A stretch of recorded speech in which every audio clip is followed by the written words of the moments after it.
Welcome to the Learning Pines YouTube. We hope this video helps. You start by preparing.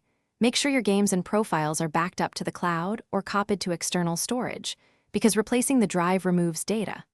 Once done, download the Xbox One full offline update onto a FAT32 USB stick in a folder named $System Update.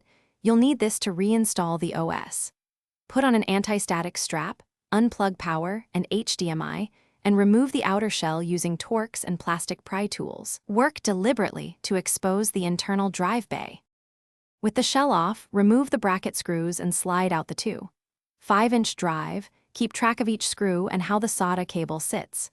You then install the replacement 2.5-inch SSD or HDD into the same bracket, secure it, and reconnect the SATA and power connectors.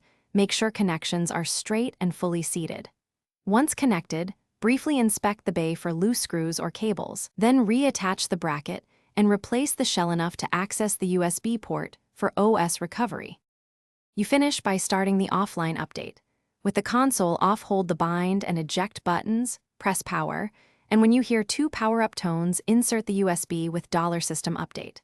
Follow the prompts to install the OS onto the new drive. This may take 10 to 30 minutes.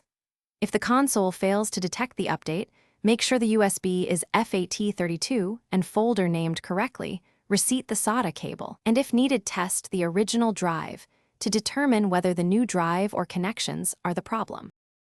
Thanks for watching. Consider subscribing if we helped you.